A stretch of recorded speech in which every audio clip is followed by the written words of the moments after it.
Hi guys, welcome to the Higher Points, and today we're coming at you. We got a couple questions we had from some fans, some people we've had on the podcast in the past, and we're just going to answer those and chat a little bit and just have a good time tonight. So yeah, and try not to judge us too hard because this foam that we had was not being friendly to us.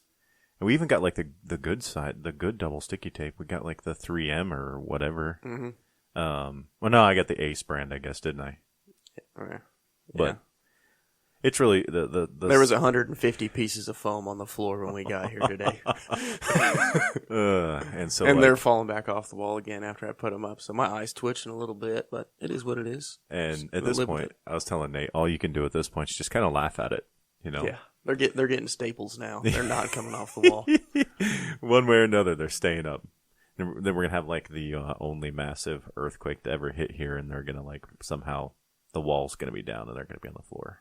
Well, if the wall's down, then we've got bigger issues than the foam. Well, if they need luck, maybe it'll jiggle the billboard off the top of the building and onto the street. Yeah, that'd be nice. Get that headache out of ours. Out of here. Well, one thing we also wanted to do on the podcast, because it's on social media, but it isn't on the podcast yet, is Duncan, how do you say his last name again? Insminger. Okay, yeah, common spelling on that. But he is the one that won the cornhole boards. Oh, okay. And Jewish. That's a lot of ishes.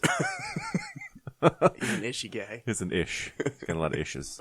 But he won the cornhole boards, so congratulations, Duncan. Enjoy those.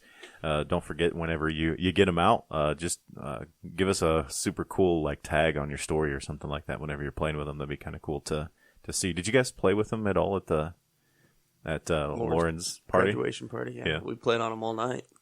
And Duncan forgot about them. So they're at my parents' house right now. Come on, Duncan. Making us look bad. All right, well, you want to hop right into these questions? Good sir? Mm-hmm. And my phone's in extreme battery saver mode. I'm sure it's just going to go great. It'll work just perfect.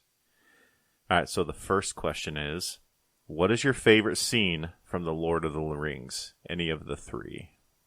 I'll let you go first.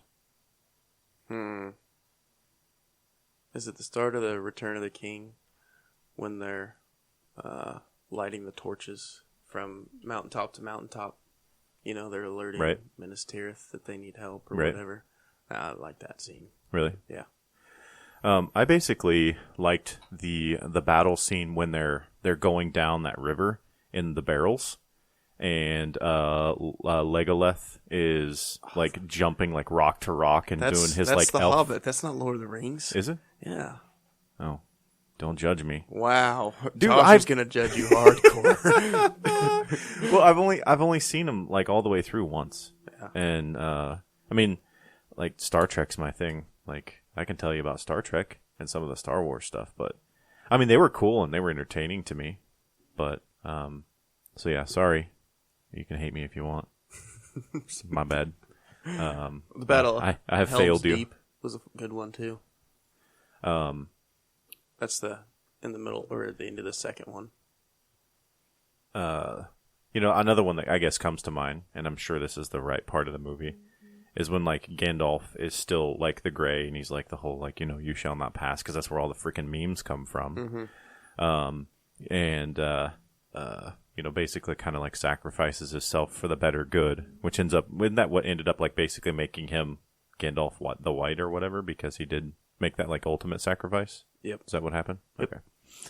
Okay. So hopefully I redeem myself with that one. We'll see. All right, so the next one is, I miss you guys. Can I come back on? If I don't cuss as much and leave sooner. Nate had an answer for this before we started recording. You want to say that answer? I said, no, fuck you, Scott. You talk too much. Oh, man.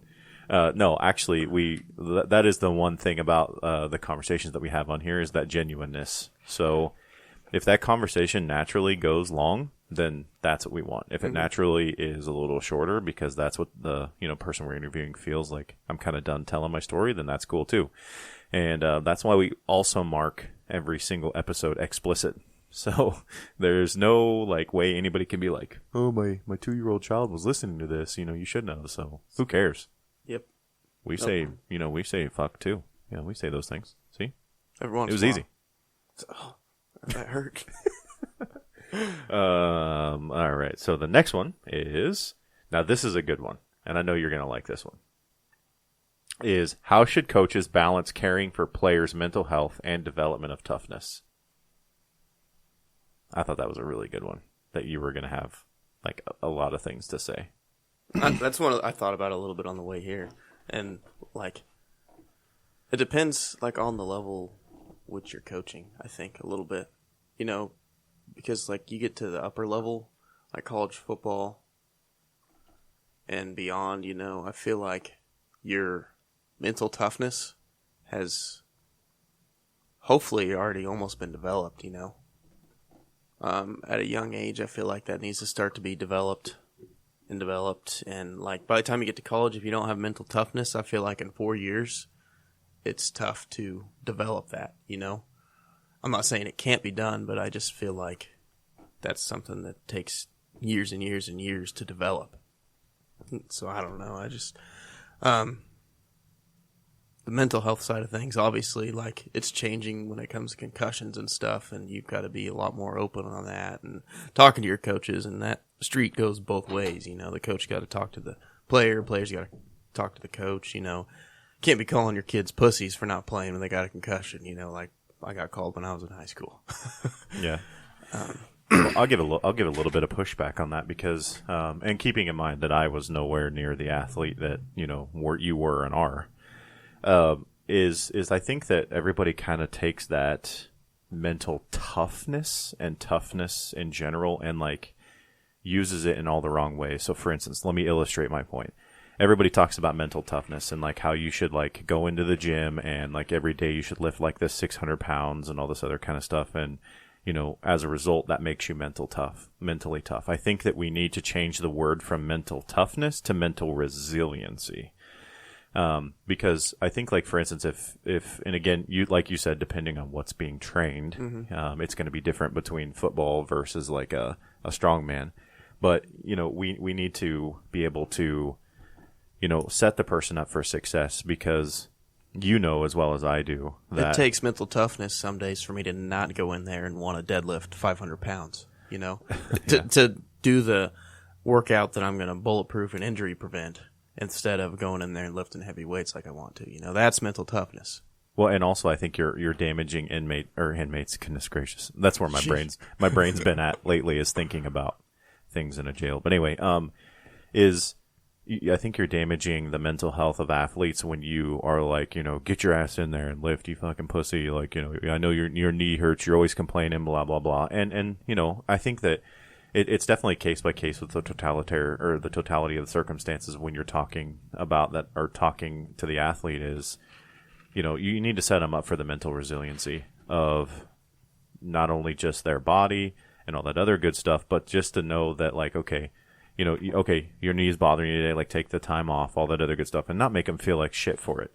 I think there's a lot of that, like machoism, look at me, I'm going to push through this pain kind of thing, and then now you're dealing with lifelong injuries and potentially surgeries or replacements and stuff like that. So I think if we change the word from toughness to resiliency, whether that's talking about the body or the mind, I think that we can put it in a better light to better understand how coaches should be coaching. And that's coming from somebody that's not coached a sport.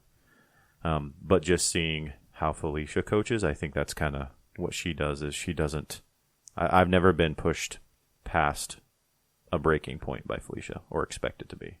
So anything else to add on that one? Yeah, I mean, the good thing about, like, you get to the college level, like, you get to recruit your guys and be picky about who you recruit, And I think you can figure out after a couple workouts who's got mental toughness or resiliency and who doesn't, And you can tell who's really pushing through and who's not so much. Yeah. And so you can be picky about those guys. And so that helps a little bit when you get to upper level programs. But it's, in high school and stuff, you're going to have kids that don't want to do anything, and you're not going to play them, and their parents are going to bitch and whine to you why you're not playing their kid. I don't know, it's a vicious cycle. That's why I don't coach. One of the many reasons. I'll give you one guess as to who sent this question. Oh, on the mental toughness. There was something that I saw the other day that, like, dang, like, we're teaching kids this, and it's at our gym, and they're talking about they put tape on the trap bars. And they said, we're doing this for our 7th graders. Like, are you kidding me? You're worried about their hands on a trap bar deadlift? Like, come on now. That's soft. I'm smiling right now because I agree. That is soft. Like, when I wanted to tear that off and say, I mean, I just wanted to put this as soft on there. Like, teach those kids to be tough. You know, it's a bar. Their hands are going to heal. They heal. They heal fast. Yeah. Put some calluses on those hands. You know the Instagram meme video? There's a reason their football team doesn't win very many freaking games right now. You know the Instagram meme video where it shows like the difference between like millennials and all that when they run into something with their shoulder. Yeah. And the very last one is like the generation what Gen Z, is that what it is, like the generation, but anyway, sure. Whatever the current coming through school generation is, that generation is I think Gen Z is. When he runs into the door, he goes, "Oh, daddy, my pussy," and falls over. Like, that's what it makes me think of, you know, that's the part where, when Jordan Peterson said, you know, when your kids are doing dangerous things safely, you know, you don't need to like intervene. And I think that deadlift is a little bit dangerous. Maybe not trap bar deadlift. Trap bar deadlift's pretty safe. But what I'm getting at is those small items of discomfort like that are what's going to start building that mental resiliency. Mm-hmm. And then when you constantly interfere and constantly give comfort and constantly coddle by doing things like tape on the trap bars, just as an example, and you're constantly putting, you know, bumper plates on everything, when life truly happens, that's when and they truly get kicked in the dick.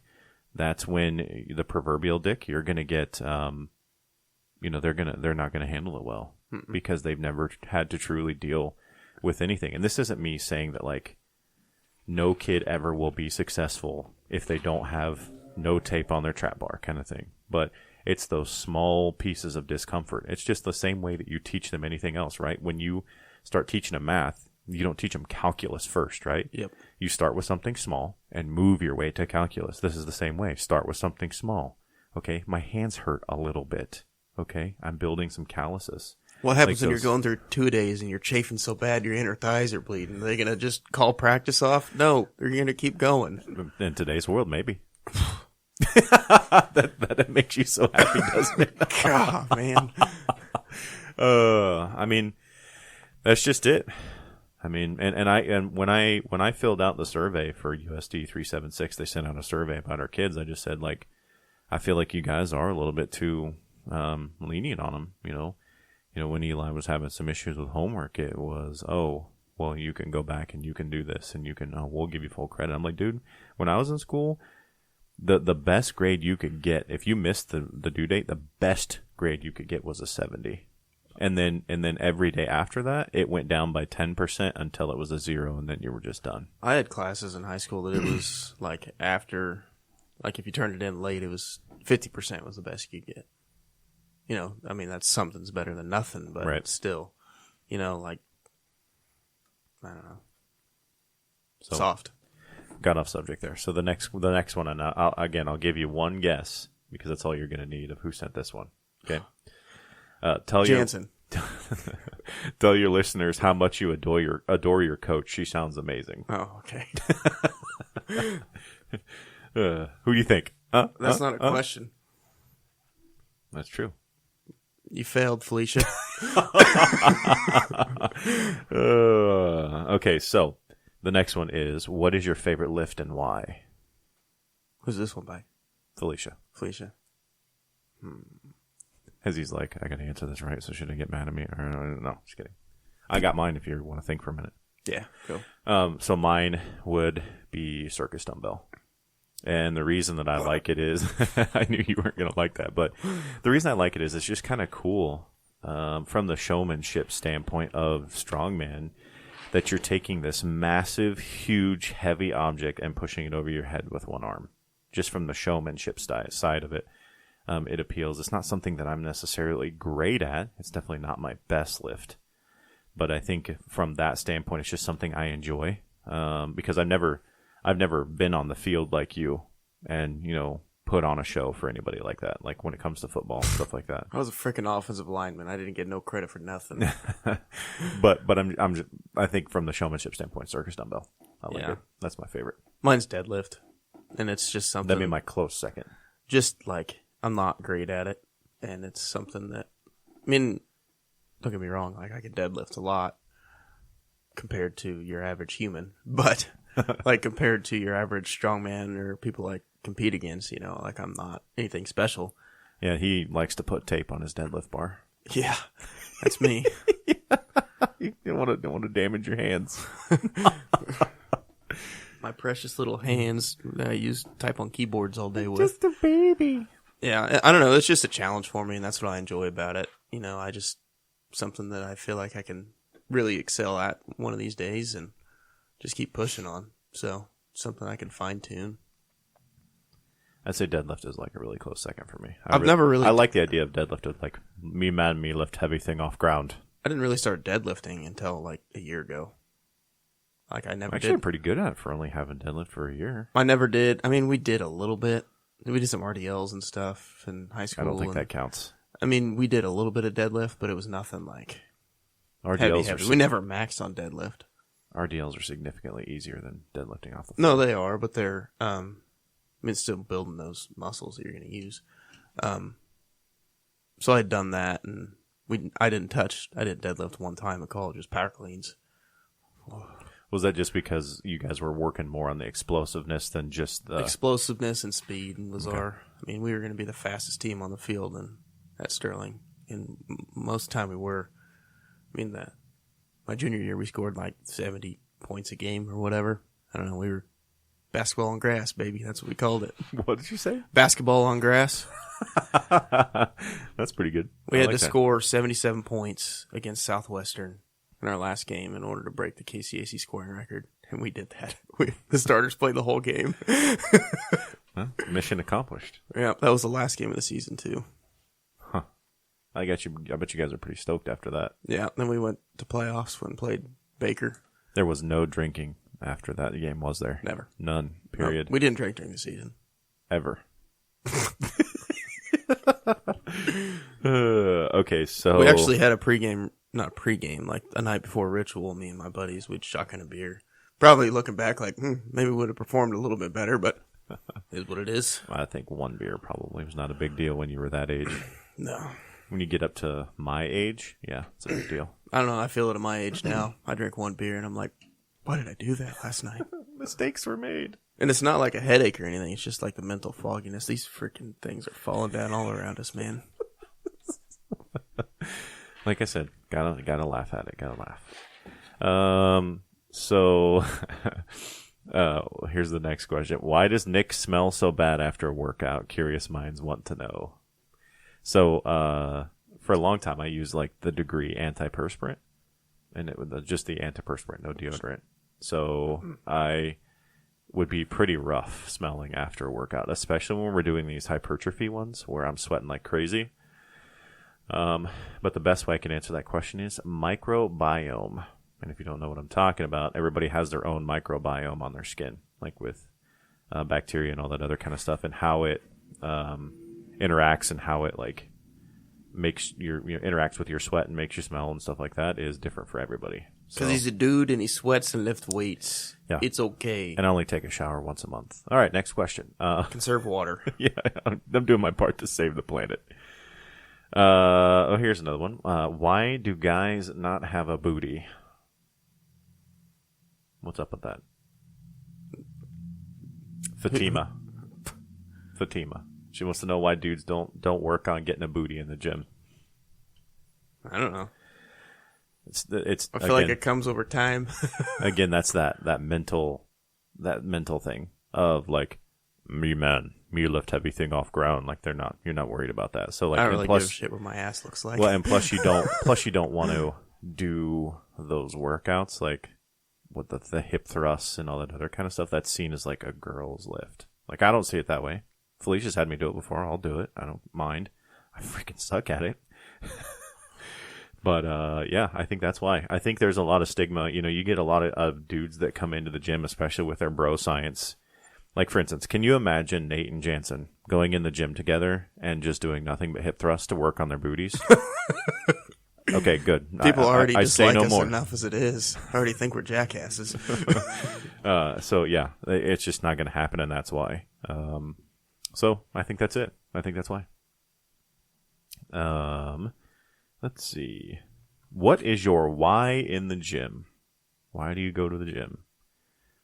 I think we've answered this a couple of times in different ways in different podcasts. Who's that one from? Felicia as well. Felicia. Yeah. She's asking a lot of questions.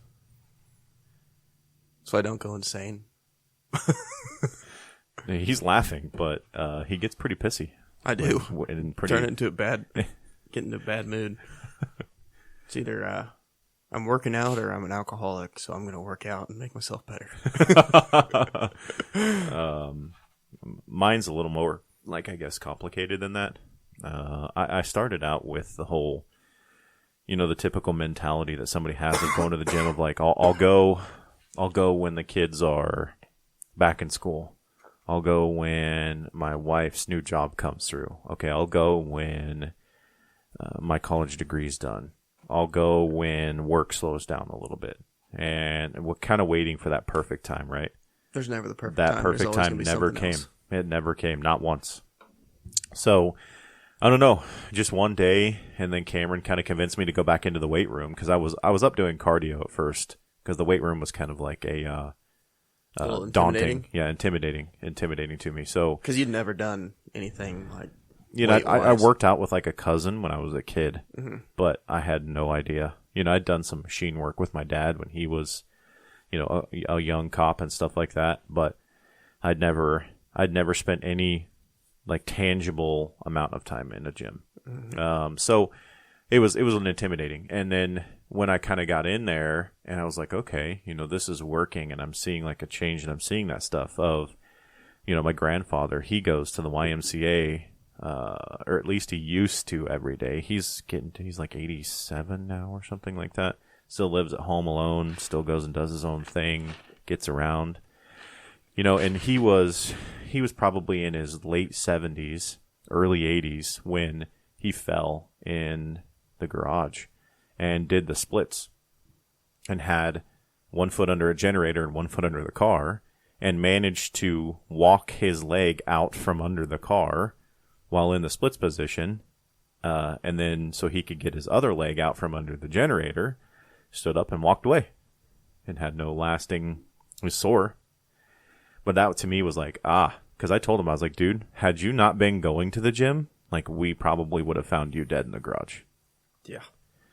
And so that was kind of a little bit of a wake-up call for me. And plus, I have a lot of love and good memories of my grandparents and what they did for me. And so I really want to do that for my grandkids. I really want to be there for them. I want to do things with them. I want to travel with them. I want to have water balloon fights with them like my grandfather did with me. You know, be able to just go and do things, and hopefully even maybe with great grandkids. Like, I don't know if it'll be like the whole like hop, skip, and a jump type grandparent, but at least being present. Yeah. And not being in a nursing home. And I get that things happen. Like if you were to get some sort of a degenerative disease that there's no cure for. I get that, but but you know, that's my why. My why is thinking of, you know, hopefully a long future of traveling with my wife and spoiling grandchildren. Like that's my why. So yeah, I mean, back to mine. Like I'm trying to take care of I destroyed my body for 14 years playing football. You know. Like, so now I do a lot more injury prevention recently than I have. You know, I'm trying to make my knees feel better, my shoulders, and, you know, so that I can keep working this job I'm working and work the farm, you know, and then eventually play with my grandkids someday, you know. So there's a little bit of that too. But, like, I look back and, like, I don't ever want to be that person that I was when I was working in Busy Bee. Like, I was fat, an alcoholic, like depressed, suicidal, like just in a bad headspace, you know. And I wasn't like after football. I was so burnt out with football and working out from doing it for so long, and that I just like couldn't wait for football to be done because I was going to quit lifting weights. You know, didn't know what it was for me. Well, I quit lifting weights for 3 years, and those 3 years were terrible. And I just don't want to get back in that spot, basically. Yeah, and also I guess another piece of the equation for me is I don't want to be that husband that comes home, cracks a beer, puts his hand in his pants, tells the woman, go get in the kitchen, make me a sandwich, and like watches the football game, right? Like that's not what I want for my wife, and I don't want to get that beer gut. I don't want to look like that for her. You know, a lot of guys, you hear them say, well, I ain't got nobody to look good for anymore. Like basically once you put the ring on, you can just fucking give up, right? Like you can just be a fat piece of shit. It's kind of what I did. And continue being just fucking worthless. Oh, man, she's going to fucking leave you. And that just doesn't resonate with me. I don't know why. Scripture basically says to love my wife the same way that Jesus loved the church. And so I don't think that she would like me being this humongously fat guy that, you know, basically needs to be babysat. Yeah. So that's another why for me is like I want to look good for my wife too. And also I was a first responder that needed a first responder. I've said that before.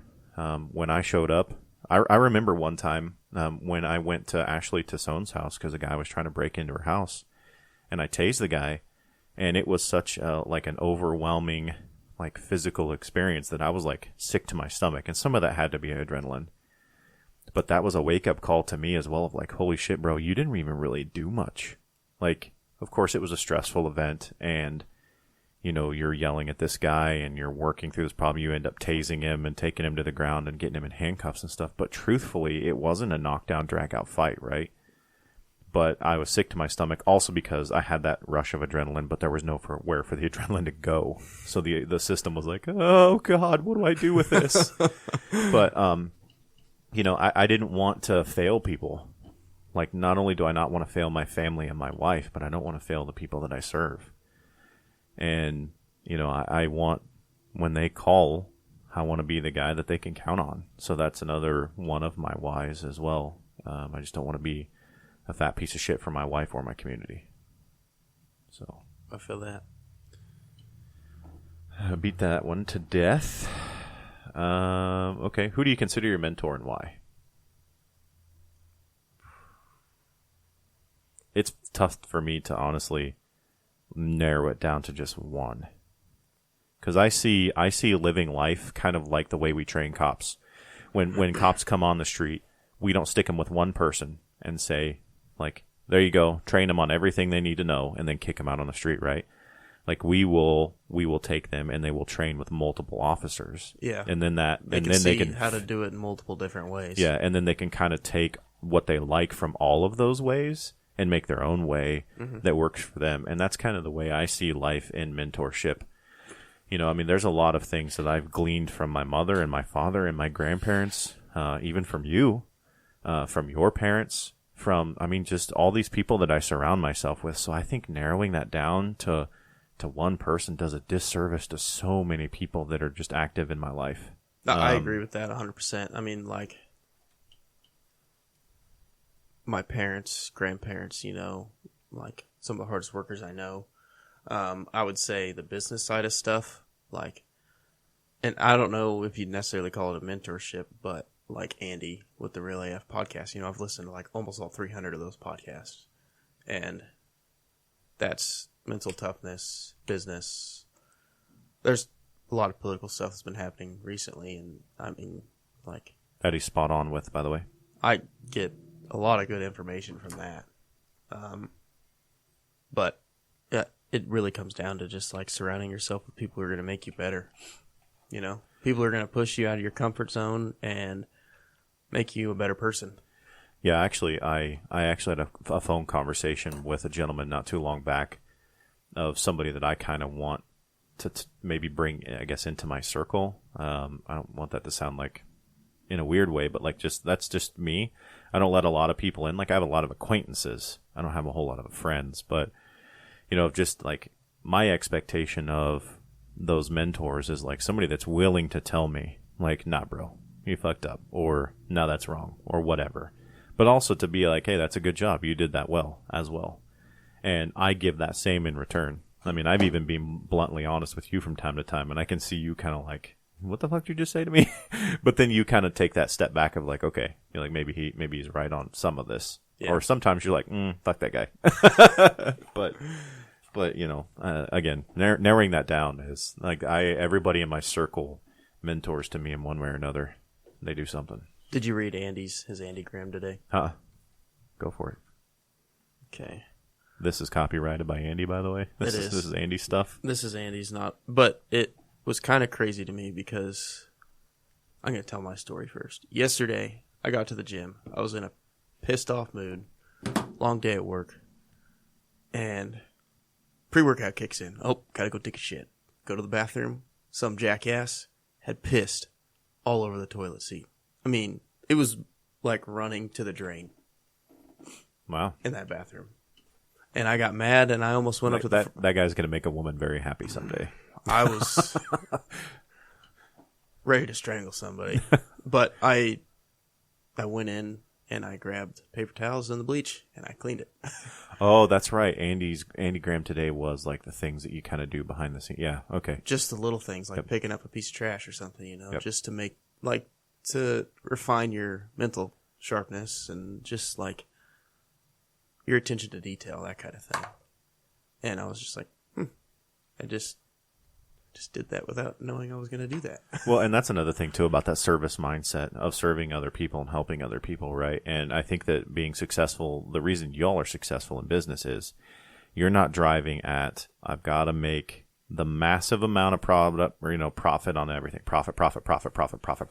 You're like, how can we help people? Like, that's what we want. That's what I want to do. And if we get profits and we are profitable, like fantastic, but that is not like your mission and your goal.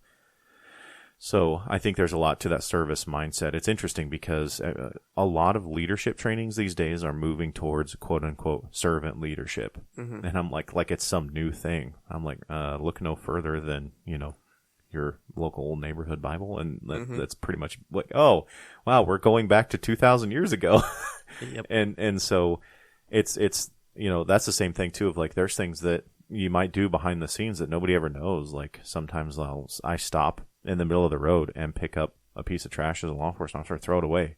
But I don't like hold my phone out on Instagram. Look what I did, everyone. I'm not doing it for the likes. I'm doing it for myself.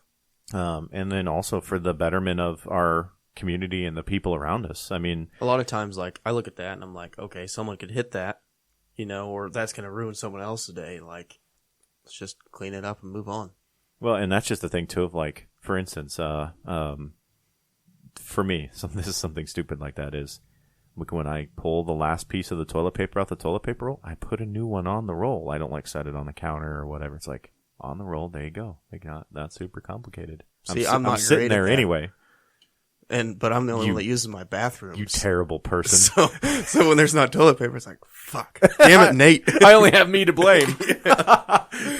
But don't you live with your sister? We got 2 bathrooms. Ah. Mm-hmm. I bet you hers is grodier than yours. They're probably about the same. Oh, okay.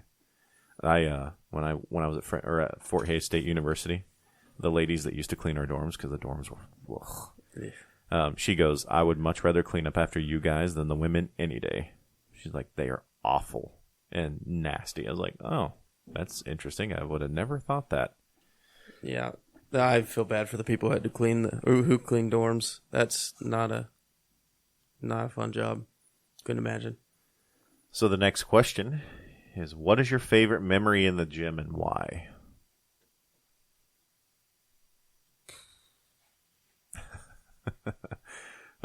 Mine is that one time when Heather was struggling with the band, that ab workout where she had to like spread out like a starfish.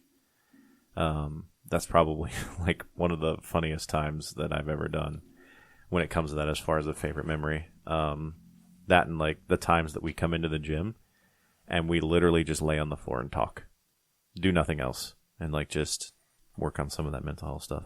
But one of the most memorable from me, well, I've got quite a few, like in college, like our morning workouts, there'd be 70 dudes in this little ass shitty weight room at Sterling College, and it'd be muggy outside and gross.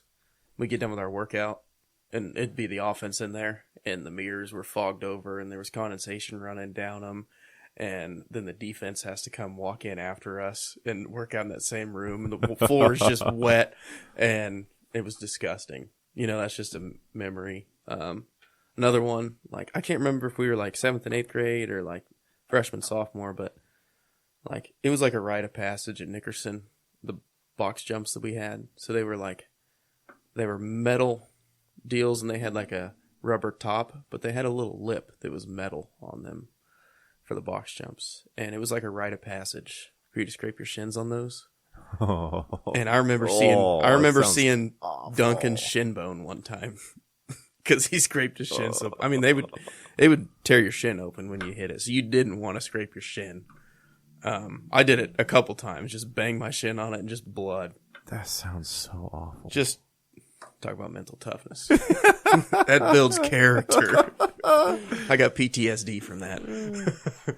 Yeah. So Heather trying to be a starfish during ab workout. And if anybody wants to see that video, I got a really phenomenal video of it because it was that entertaining. Let me know. Be more than happy to send it to you on the gram. So the next question is, what is your favorite board game, if any? I haven't played a board game in so long.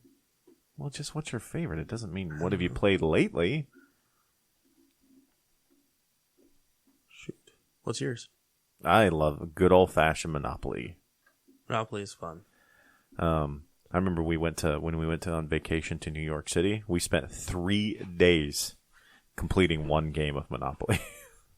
And it was bad enough nobody trusted anybody, so at the end of the day, like everybody's like stacking their money and their properties and everything up and taking a picture of the board so all the pieces are in the same place. Yeah. And then hiding your money so nobody else could find it, and then we'd come out the next day and play. Good old-fashioned Monopoly. Gotta love it. Love me some Monopoly. Clue. I like Clue.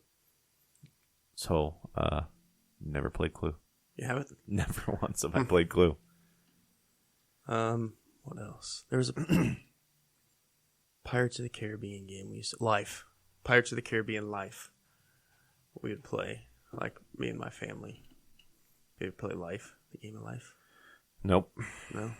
It's what you can build your families you're going through, and you get different occupations, and except for it was Pirates of the Caribbean, so you could be Jack Sparrow with the Black Pearl, or... Speaking of Jack Sparrow and that, man, I hope that dude takes her for every penny that she's worth. Like, every penny. Every single one of them. Like, bankrupt. That trial's been... Ugh. I hope she lives in a fucking van down by the river. Did you watch the Pirates of the Caribbean movies? Yeah. Mm-hmm. Did you see the TikTok they made? She was talking about him having a jar of cocaine. Yeah, and he's like, and I got a jar. I think he actually, like, he looks at his attorney and says something, and he laughs at him. Oh, man, that killed me when I saw that. But I think a little bit of a hardship in her life would help her build some of that mental resiliency, because I think she's lacking a lot of it. Yeah, I don't think so. I think she's too far gone. I don't know, man. People can change. I'm not saying she will, but people can change. But you have to kind of be at rock bottom. And not to mention, I work, again, since I work in law enforcement, I see a lot of times where we're getting caught in the middle of like these civil disputes, right? Because that's what they're in the middle of, right? A civil dispute. And I was actually just talking to a guy today about how it's finally cool to see like dudes getting some traction in court. Like, I hope that he kind of like sets that like legal precedence of no longer are we going to be pushed around. And it's like women do this stuff too. Men do too. I mean, it happens from both sides. Yeah. And this isn't me saying like men are perfect and women are evil, because that's not what I'm saying. I would say, I don't know. But when, like, for instance, the guy I was talking to today, okay, he wasn't making a ton of money, but he was making what was he making, like 15, 20 an hour, 15, 20, 15, 40, something like that. Going to work, doing his job, doing his best to take care of his kids, seeing them on his parenting time, all that other kind of stuff. He gets hit with like $800 a month in child support, to the point like he cannot buy groceries because he's making like a house payment and like everyone else, a truck payment, insurance payment. Had to go back to like old school flip phone, just the crappiest one he could get that he could find from Straight Talk. I mean, I have no problem with you having to support your children. Like I think you should. Mm-hmm. I think you should be to pay to support your children. But to the point where now a man is expected to not be able to just have like the basics of life, of like a place to stay and some food to eat and that kind of thing. Like, yet all that money goes to her. She's potentially now remarried. She doesn't have or to whatever. She doesn't have to like show where she puts that money, does she? No, and that's another thing too. Of like, you know, who's holding her accountable from? Well, because he talked about how exactly he talked about how he's basically making her car payment, exactly, or her mortgage, or when he because she's like, oh, I'm gonna go get a new car, and he was just like, you're kidding me, like I couldn't go get a new car right now if I wanted to. And while he's like, I'm cool with, you know, because my kids are going to be in a nicer car that's supposedly safer, you know, better crash safety, all that other kind of stuff. But he's like, if I wanted to do that right now, he was like, I am incapable because I'm paying that much. And I feel like dudes have, at least from the court side of things, been expected to bear those burdens like fully and completely. I think it should be like a 50-50, and I don't know the answer. I don't know. I can't give you the formula of how exactly this works, but I think it'd be like, okay, here's the bills for the month, right? Of like, I need diapers, I need formula, I need like food, whatever. And let's say, just to make the math easy, that's $200 for that month. Okay, let's split that in half. 100. Okay, there we go. We split it. Or if you take the kid to the doctor, and that's a $80 copay, 40 and 40. There you go. I paid my half. Yep. It wouldn't be hard to come up with some way to track that, you know? Yeah. Some sort of app or something where that parents can track both ways what they're spending, and you know, to where that doesn't just go straight to her checking account and she can go do what she wants with it, or he. I mean, yeah, for that, agreed. It can go either way. Mm-hmm. So, but I think that after Johnny Depp takes her for every penny he's worth. Disney, because I know you're totally going to listen to this podcast, if you don't reboot the Pirates of the Caribbean and like put him back in as Jack Sparrow, like I don't even care who the rest of the actors are. Like it needs to be Jack Sparrow with the Black Pearl and everything like that. I think he already said he's not going to. Oh, really? I think he wrote him off because they fired him and they wouldn't listen to him. Well, that was another thing too about our society is. So everything, like, do you remember when the TV show Cops would come on? It's like, cops, blah, blah, blah, you know, all suspects are innocent until proven guilty. You know, you get the people of society that are victimizing people over and over and over. Yet they get their chance in court. And then, after that process, if the state has sufficiently proven that they've done something they shouldn't, then they go to prison or get whatever it is. Whereas Johnny Depp, from one effing article that she posted in a newspaper, had everything stripped from him and was guilty until proven innocent. And that's exactly what the founding fathers had happening to them and why they wrote the Constitution the way they did. Like, seriously? I mean, it happens all the time, like to NFL players, and I mean anybody with money. It happens to politicians. You know, they're the people who are running against them. You know, they're gonna fabricate these stories to make them look bad and try and get them to drop out of a race, and it's just, I don't know. Well, and you have also an entire media industry that is trying to sell ad space. And the best way to do that is, okay, I need to find somebody today to attack and make look bad. And I don't care who you are. You got things you don't want people to know. There's skeletons in every single one of your closets. Exactly. And can you imagine living your life looking for smut to put into a publication of some kind to make somebody look bad? Like, you literally have nothing better to do with your time. Scummy. And so it's like a people that live in glass houses kind of thing. And you know, how much do you have to hate yourself in order to make other people look bad to make yourself feel good? Yep. And so that just doesn't make any sense to me. And why are we not looking at it? Like, people still need to be held accountable. I have no problem with accountability. But how come we can't, like, love people through those things? Like, even the same thing with Amber Heard. She needs to be held accountable. And again, I hope she lives in a van down by the river. But that doesn't mean, like, I want her to be treated like a leper. Mm-hmm. In the sense of, like, okay, you messed up. Now what are you going to do to fix it? And how can I help you fix it? I'm not going to fix it, but what can I do to help you fix it? Yep.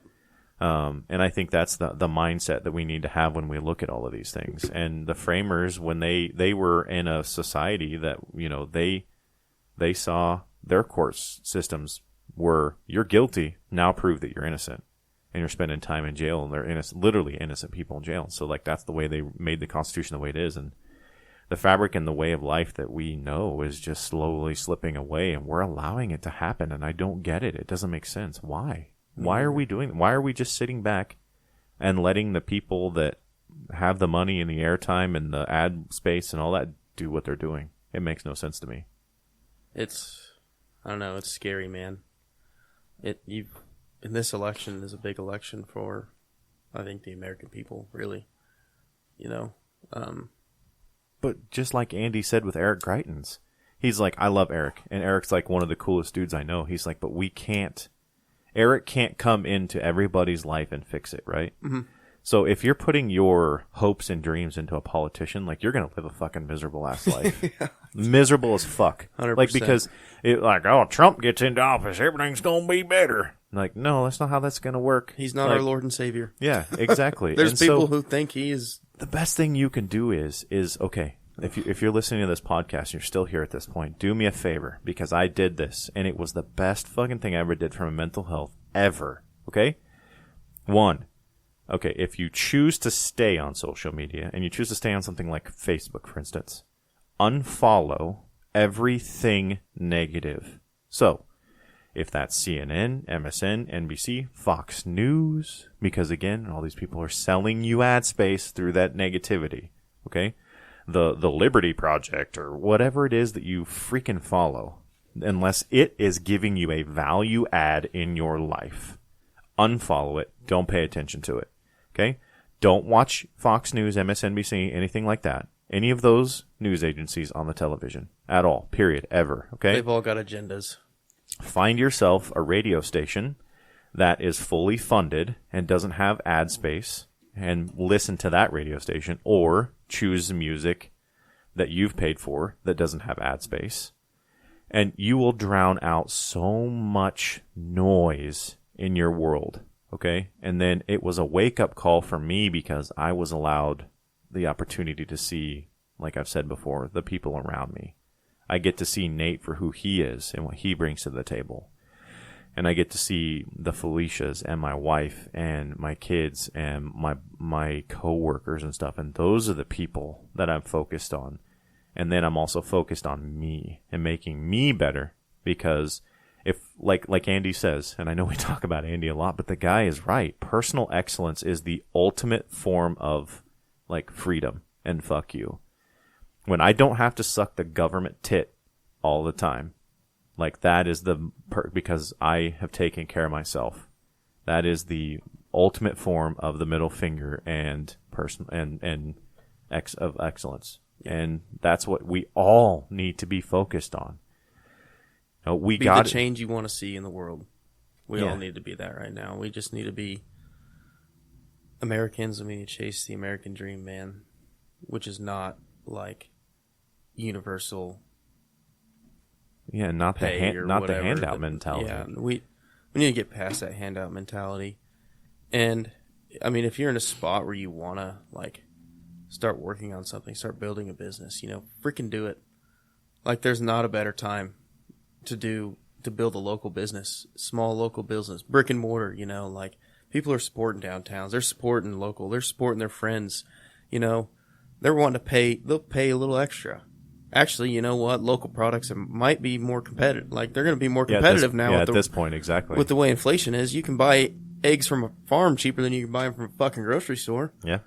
And, you know, like... Well, and there's also another thing. Like, for instance, my wife is involved in a ministry that hands out free food. Like, they get food. And, like, for instance, like say Kroger has a bunch of eggs that they're not able to sell because they're getting ready to expire. They give them to this ministry, who then hands them out to people like my wife, who then hands them out. Like, there are availabilities out there to be active in your community, and my wife saw that. My wife was like, "Hey, I want to be a part of this. I want to hand this stuff out," which I thought was amazing.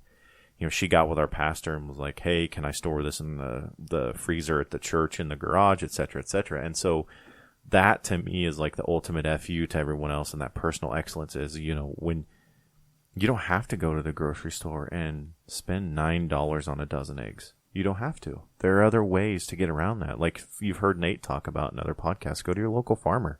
They would love to sell you some eggs. You know, you can drive by. Farmers have been getting the short end of the stick for a long time, man. Long time. You know, they're actually able to go to the market now and say, hey, this is what I want for my beef. You know, up until this last couple of years, it's been like they take it to a butcher and the butcher tells them how much they're going to pay them, you know. Like, they can set their prices now on that kind of stuff. Yep, just like Melissa said, instead of being price takers, they can be price setters. Yep, which is exciting, and, like, you should take advantage of that, farmers and small business owners and young people. Take a risk when you're young, you know, 25, 35, you know. Take a risk because you still got time. If you fail, try again. Well, and also, like, let's say, for instance, Nelson. Nelson wants to open a restaurant or a food truck at some point. I guarantee Nelson could, like, get together with people locally. Like, he doesn't have to go through, like, a Cisco or something like that to get the food. No, he can. You could go through, like, local means, and not to mention you're probably going to get a better tasting product at the end anyway. He can buy beef from Jake, put it in his freezer, and cook it as he needs, you know, and de-thaw it. And he can... I mean, it's... Just to let you know, de-thawing is freezing. Thawing is freezing. Thawing is... Sorry. Love you. Well, I went to Nickerson. I went to Lions, so... Oh, we're the same. We're both stupid. Yeah, I say we're both retards. Oh, boy. I took you off your game there. It's all good. He could de-thaw the beef, and then what? Oh, I mean, he can use it whenever he wants. Like, we can... I don't know. There's just a lot of opportunity right now for local businesses, and it's exciting for me. The cannabis industry is... There's going to be lots of opportunity there, from, like, setting up security to building soil, making soil for these farmers, to setting up irrigation systems, or building greenhouses, wiring greenhouses. You know, there's going to be all sorts of ancillary... And this is ancillary. Yep. There we go. Business for the cannabis industry. Like, there's gonna be a lot of money there. Probably they're gonna make more money than the actual cannabis growers and sellers. In the beginning, yeah, for sure. It's exciting times, guys. But then again, diesel is $5.40. It cost me $200 to fill up my freaking truck. So there's that issue too. You know what I was also noticing? So I put almost $50 worth of gas in my truck and only got half a tank, which was whoa. And it has dropped like a rock. Almost like there's more ethanol in it than gasoline. Even though it's still being sold to me as E87 or whatever. Yeah. You know, it's like contains up to 10% ethanol. Like, well, I'm curious of who holds them accountable to that. Is there some sort of a... And not only that, but I can see right now with them going, well, we really don't have a whole lot of gasoline. Can we get a little bit of a, you know, some understanding here? And they're actually selling 20, 25%? Like, I don't know that. Like, I don't have any way to, like, prove that. But I will tell you, my gas needle dropped like a freaking rock, man. I know. I was like, what? Like, where? This is obviously not as combustible as the good stuff. I'm about to trade in my freaking Duramax and get a Prius. That's exactly what they want you to do. Yeah. Exciting times, man. Exciting times. You know what I think is going to be an exciting time is with crypto being as low as it is. I think now is definitely time to start buying some crypto. I think it's going to go way down still. I don't know, man. I think that. I mean, I think it's gonna keep going down for a little while because it's basically backed by the dollar, obviously still, and it's inflating and doesn't have as much buying power. But I would guess around the election, not this round of elections, but for the next presidential election, I would guess crypto starts to go back the other direction. So 2 years from November, be my guess. You heard it now. May 12th, 2022, at least when this is recorded. Yeah. So if I was right, 5%. You're gonna be like Wyatt. Remember how Wyatt predicted SpaceX was gonna be the leader of the space industry? Yeah, I know where I'm putting my money. But because I turned my miner back on the other day after I bought this phone because I was like, I'm kind of low on crypto, so I need to mine some more. And when it popped up the daily amount that I was mining, it was like $3.80. I was like, fuck that, because it used to be $8-9 a day. Yeah, was what I was getting. So I was like, that doesn't even justify the cost of the graphics card and the electricity. Like, I'm losing money. So no. What is Bitcoin at right now? I turned off my notifications for Coinbase. I haven't been looking at them because that's depressing. $29,000. What was it up to? Wasn't it up to like 68, 72, something like that? It made it up above 70 there for a little while. Was it a year ago now? Yeah, let me look. A little over a year ago. Yeah, it's. Let's see here. 68 grand. So Bitcoin reached an all-time high of over 68 grand in November 2021 after starting the year at just under 30,000.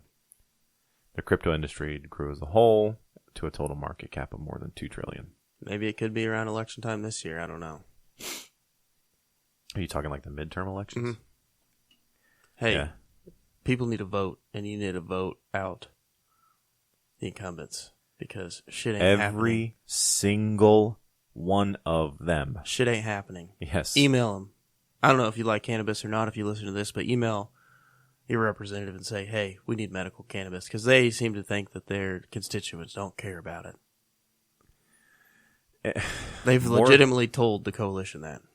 More than just that, of like, at the point at which Congress has like a sub 30% approval rating and stuff like that, of why do we keep voting, but it has over a 90% retention rate. Why do we keep voting these people back in? Because people just vote party lines and whoever the incumbent is, because they don't do the research on shit. They just.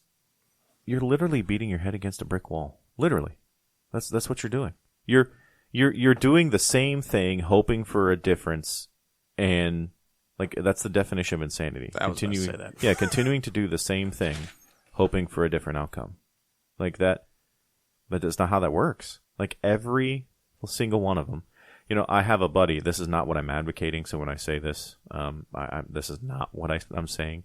But his always mentality is like, kill them all, start over. Like that's what he says, and I'm just like, maybe not to kill them all, but to like start over. I agree. Mm-hmm. Like, peace. Catch you later. You've been an absolute shit show since you've been here. Deuces. Catch y'all later. Everybody says we need term limits. Well, people who we vote in vote on that. If we were going to put term limits, we need to be the ones that set the term limits for them. You know, and do it. Go vote, please. Reminded me of that in the movie. Do it. Do it. Do it. Do it. That's just another thing of, it used to be a noble profession, a noble thing to go and serve your country and your community. That's the thing. It was serving. Those people aren't fucking serving anybody except for themselves now and their self-interests. Or whoever's lining their pockets, self-interest. Well, and another thing too is, for me, perceptions are reality, right? Like when you see things of, like, for instance, if you were hiring somebody to work here at High Point Farms, and they walked in, smelling of alcohol, slurred speech, and like all disheveled and everything, and wanted a job. Like, based on that, you're probably going to make that look at them and say like, no thanks, right? And so when you have like people like Nancy Pelosi or even others, I'm not just picking on the left, that like can't walk upstairs, can't talk, can't do, I mean, that is a perception of just weakness. Like, at this point, it's like, Rush should be like, seriously, we just need to go over there and just kick their asses now and just get it over with and take it over. I mean, like, we're projecting nothing but weakness. And I think that other countries realize that, and they're going to capitalize on it. And other countries see the divide that there is in us right now, between right and left. We're divided. Well, they don't see that shit. They see Americans. Like, that's what we are. We're all the same to them. They don't give a shit. And when it comes to it, like, we're all Americans. Well, and they're intentionally dividing us too, because you've got all those like statistics and everything that's coming out about like COVID and how we've been treated for the last several years. And it's like, Roe v. Wade, look at this. Look over here. Oh, we just sent all this money to the Ukraine. Let's talk about that instead. No. Don't look over there. Look over here.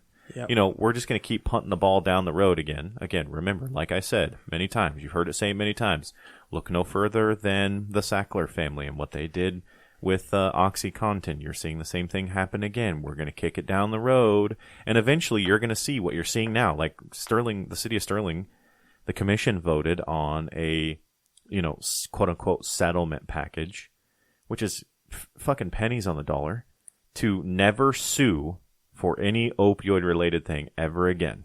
Here's the money. It's done. It's over with. These companies are counting on that stuff. You're going to see, again, I'm calling it, this May 12th, 2022, you're going to see settlements over the COVID vaccine. Yep. And they're going to pay pennies on the dollar again, and then they're just going to start with whatever the next thing is. So you're seeing it right here, right now. And like, I tried to post some stuff and give links and like be able to like give information and be able to like let people make their own decisions. I didn't tell them what to think, but I wanted to give the resources and give the, bibliography basically of here's what you're looking at. Here's what you're looking for. Here is the information from the CDC itself. Instagram immediately took my post down and said it violated their terms and conditions. Like, what? Like, I didn't even say anything divisive. I didn't say, like, kill everyone. I didn't say, like, these pharmaceutical companies are all bad and blah. I was just like, here's like, they put the CDC thing down at the bottom, right? Here's what it says. I'm like, I'm quoting the people that you say to go get information from, and now you're taking it down just because it's not what you think? It was the government disinformation board that did it. Oh, gosh. That's the scary thing, too.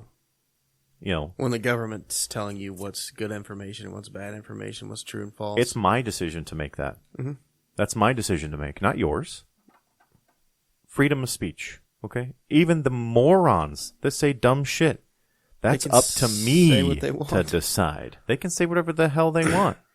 And they can say it on, like, don't make a platform like Instagram, Facebook, all that other kind of stuff, and then say what people can and can't fucking say on it. That's stupid as shit. What's his name? The old CEO of Twitter has since said that permanently banning Trump was wrong. What?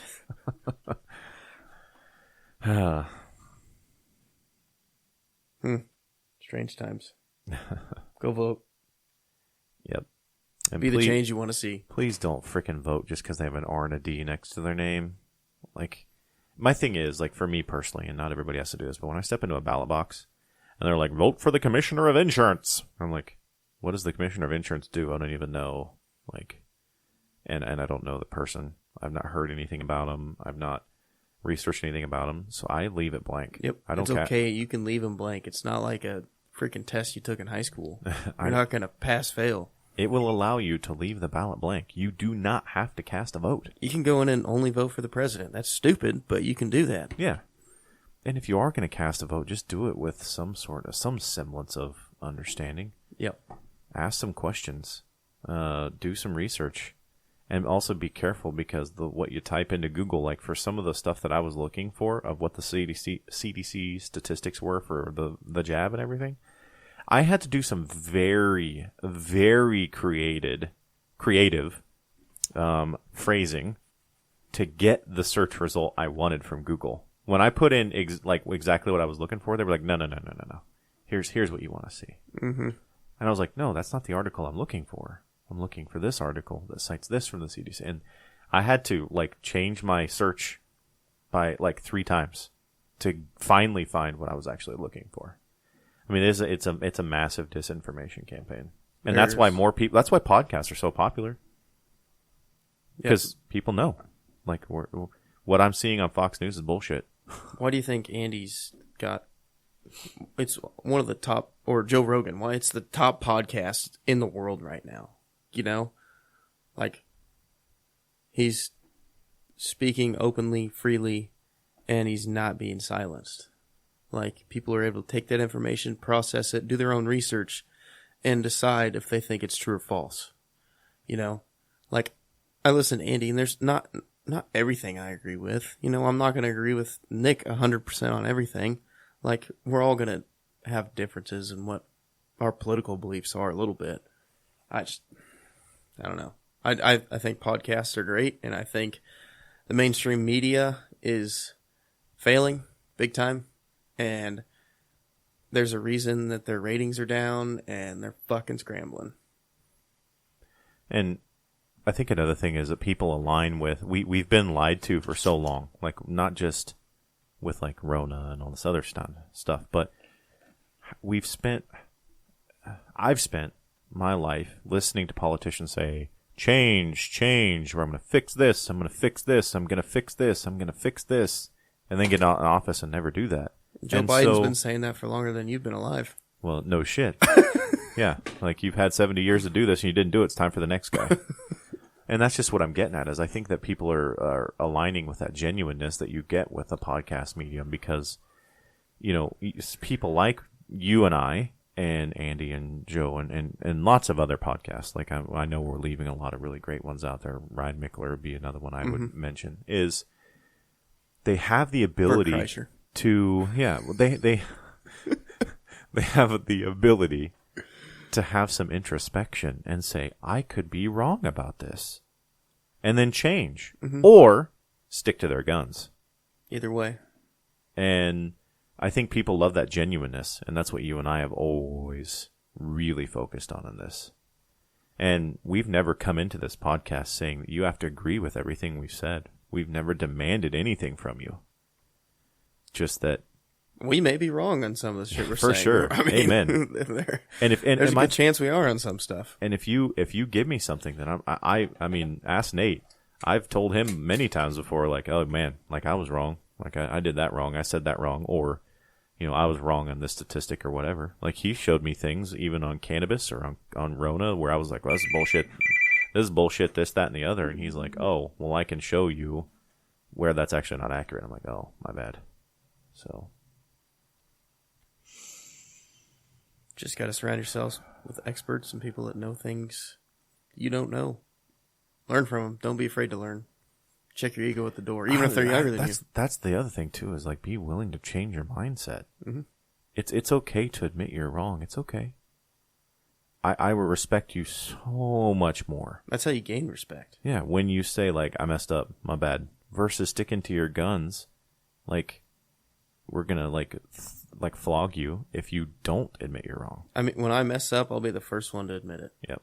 I'll be the first. It's easier that way. Get it off your chest. You're done. Move on. Fix it. All right, well, we rambled for quite a while. It's all right. It's fun. People are seriously, will these guys just wrap it up? I want to move on to the next podcast so I can actually be entertained. Yeah. So, you ready to wrap it up? Yep. All right. So, hey, everyone, thanks for taking the time to listen to us, and we really appreciate everything you guys have done and supported us through this endeavor. Thanks for the time to listen. We'll catch up with you next time. Don't forget to take a look at us on Facebook at The Higher Points Podcast, on Instagram at The Higher Points, and our website, www.thehigherpoints.com. appreciate you listening. We'll catch you later. Bye, guys.